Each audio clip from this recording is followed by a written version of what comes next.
அப்போ இப்பொழுதே வந்திருக்கிறது அப்படின்னு சொன்னா என்ன அர்த்தம்? இயேசு கிறிஸ்து இந்த வார்த்தையை பேசின நாள் முதல் பிதாவை ஆவியோடும் உண்மையோடும் தொழுது கொள்ளும் காலம் வந்திருக்கிறதா. அர்த்தம் என்ன? பிதா என்று ஒரு தேவன் உண்டு, ஆவியாய் இருக்கிறார், எங்களுடைய பிதாக்களோடு கூட பேசினார், அவருடைய தன்மைகள் வேதத்திலே சொல்லப்பட்டிருக்கு, எங்களை அவர் சிருஷ்டித்தார், எங்களை ரட்சிக்க வருவார் என்று எழுதப்பட்டிருக்கிறது.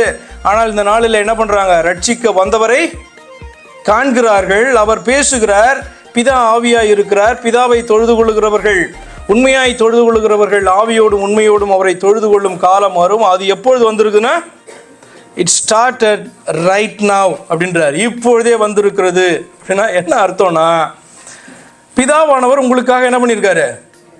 இறங்கி வந்திருக்கிறார். இப்பொழுதே வந்திருக்கிறது. அதற்கு முன்பாக பிதாவை தொழுது கொண்டார்கள். பிதா எப்படி இருப்பார், யாரு தெரியாது, ஆனால் பிதாவை தொழுது கொண்டார்கள். ஆனால் ஆண்டவராகிய இயேசு கிறிஸ்து ஆவியோடும் உண்மையோடும் அவரை தொழுது கொள்ளும் காலம் வரும். அது இப்போதே வந்திருக்குன்னா, பிதாவை மனிதனாக காண்கிறார்கள், அவரை இவர்தான் என்று அறிந்து தொழுது கொள்ள வேண்டும். இவர் வேற யாரோ என்று சொல்லி அறிந்து நான் பிதாவை தொழுது கொள்ளுகிறேன் என்று சொல்லி கொண்டிருக்கிறதான அந்த காலம் மாறிவிட்டது. அப்போ அதனால தான் நான் உங்கள்கிட்ட சொன்னேன், பெரிய ஒரு டிஃப்ரென்ஸ் காணப்படுது யூதர்களுக்கும் உண்மையான கிறிஸ்தவர்களுக்கும். என்ன அப்படின்னு சொன்னால், தங்களுடைய தேவன் தங்களை ரட்சிக்க வருவார் என்று இன்னும் காத்திருக்கிறார்கள்.